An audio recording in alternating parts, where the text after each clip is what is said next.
சுவையான egg fried rice எப்படி செய்யலாம் தான் இன்னைக்கு இந்த வீடியோவில் பார்க்க போகிறோம். ஃப்ரைட் ரைஸ் என்னாலே எல்லாருக்குமே ரொம்ப பிடிக்கும். அதுவும் நம்ம வீட்டில் நம்ம கைப்பக்குவத்தில் செய்யும்போது அதனுடைய சுவை ரொம்பவே அலாதியாக இருக்கும். நான் சொன்ன அளவுகளோட அப்படியே உங்கள் வீட்டில் செய்து பாருங்கள். அப்படியே உங்களுக்கு ஹோட்டல் சுவையை அள்ளி தரும். அவ்வளோ சுவையாக இருக்கும். இது இப்போ நம்ம எப்படி செய்யறதுன்னு பார்க்கலாம். வெல்கம் டு டுடே சமையல். அதற்கு 1 கப் பாஸ்மதி அரிசியை 2 முறை கழுவிட்டு 30 நிமிஷம் ஊற வச்சுட்டு எடுத்து வச்சுருக்கேன்.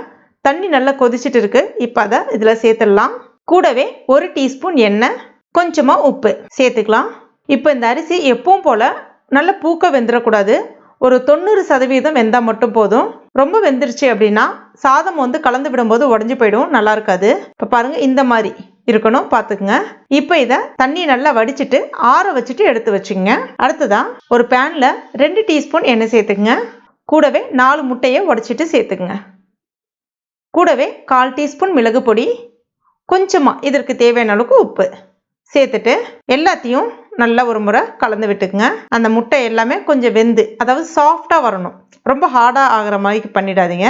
நல்லா எல்லா பக்கமும் வெந்திருக்கணும். கலந்து விட்டுக்குங்க. இந்த மாதிரி சாஃப்டாக இருக்கும் பொழுது அப்படியே எடுத்துருங்க. அடுத்ததான் நான் இன்னைக்கு ஒரு இரும்பு கடாய், அகலமான கடாய் பயன்படுத்துகிறேன். கொஞ்சம் வீட்டில் அகலமான கடாய் எது இருந்தாலும் நீங்கள் பயன்படுத்திக்கங்க. இப்போ இதில் ஒரு 3 டேபிள் ஸ்பூன் எண்ணெய் சேர்த்துக்குங்க. கூடவே 1 டீஸ்பூன் பொடியாக நறுக்கின பூண்டு சேர்த்துக்குங்க. கொஞ்ச நேரம் அது பச்சை வாசனை போகிற அளவுக்கு வறுத்துக்குங்க. அடுத்ததான் ஒரு மீடியம் சைஸ் வெங்காயத்தை நீல வாக்கில் கட் பண்ணிட்டு சேர்த்துக்குங்க. இப்போ இதையும் நல்லா வதக்கி விட்டுக்கலாம். வெங்காயம் ரொம்ப சிவந்து வரணும் அப்படின்னு கிடையாது, கொஞ்ச நேரம் வதங்கினா போதும், கண்ணாடி பதத்துக்கு. அடுத்ததான் காய்கறிகளை சேர்த்துக்கலாம். நான் இன்னைக்கு நீல வாக்கில் கட் பண்ண குடைமிளகாய் பாதி, 1 கேரட் நீல வாக்கில் கட் பண்ணது, அடுத்ததான் 1 கைப்பிடி அளவுக்கு முட்டைக்கோஸ். உங்களுக்கு தேவைப்பட்ட நீங்கள் கொஞ்சமாக பீன்ஸ் கூட சேர்த்துக்கலாம். நான் இன்னைக்கு சேர்க்கல. ஒரு முறை கலந்து விட்டுக்குங்க. இதுக்கு தேவையான அளவுக்கு மட்டும் கொஞ்சமாக உப்பு சேர்த்துக்குங்க. நல்லா கலந்து விட்டுங்க. ஒரு 2லேருந்து 3 நிமிஷம் மட்டும் நல்லா வதக்கி விட்டுக்குங்க. காய் ரொம்ப நேரம் வதங்கக்கூடாது. கிட்டத்தட்ட ஒரு 80% வெந்தால் மட்டும் போதும் காய். இப்போ பாருங்க, இந்த மாதிரி. இப்போ இதில் நம்ம ஆற வச்ச சாதத்தை சேர்த்துக்கலாம். கூடவே வறுத்து வச்சிருக்க அந்த முட்டை. அடுத்ததான் 1 டீஸ்பூன் சோயா சாஸ் மட்டும் சேர்த்துக்குங்க, போதும். கூடவே 1 டீஸ்பூன் மிளகு பொடி, கொஞ்சமாக அந்த ஸ்ப்ரிங் ஆனியன். இப்போ இதற்கு தேவையான அளவுக்கு உப்பு, அதாவது ஏற்கனவே நம்ம முட்டையில் உப்பு சேர்த்துருக்கோம், சாதத்துலேயும் உப்பு சேர்த்துருக்கோம், பார்த்து கொஞ்சம் பக்குவமாக சேர்த்துக்குங்க. சேர்த்துட்டு எல்லாத்தையும் நல்லா உதிர்த்து விட்ட மாதிரி இப்படி கலந்து விட்டுக்குங்க. ஸ்டவ்வை நல்லா ஹை ஃப்ளேமில் வச்சுங்க. ஒரு 3 நிமிஷத்துக்கு மட்டும் நல்லா கலந்து விட்டுங்க. அவ்வளோதான், ஒரு பர்ஃபெக்டான எக் ஃப்ரைட் ரைஸ் ரெடி ஆயிடுச்சு. இந்த மெத்தடில் உங்கள் வீட்டில் நீங்கள் ட்ரை பண்ணி பாருங்கள்.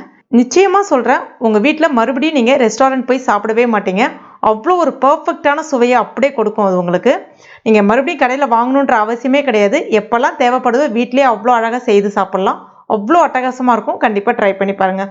ட்ரை பண்ணி பார்த்துட்டு மறக்காமல் எனக்கு கமெண்ட் பண்ணுங்கள். இந்த வீடியோ உங்களுக்கு பிடிச்சிருந்தா லைக் பண்ணுங்கள். உங்கள் நண்பர்கள் மற்றும் ஃபேமிலி மெம்பர்ஸ் கூட மறக்காமல் ஷேர் பண்ணிங்க. மேலும் இது போன்ற டேஸ்டி ரெசிபிகளுக்கு நம்ம டுடே சமையல் இது வரைக்கும் நீங்கள் சப்ஸ்கிரைப் பண்ணலன்னா உடனே சப்ஸ்கிரைப் பண்ணிங்க. கூடவே மறக்காமல் அந்த பெல் நோட்டிஃபிகேஷன் சிம்பிளை ப்ரெஸ் பண்ணிங்க. தேங்க்யூ.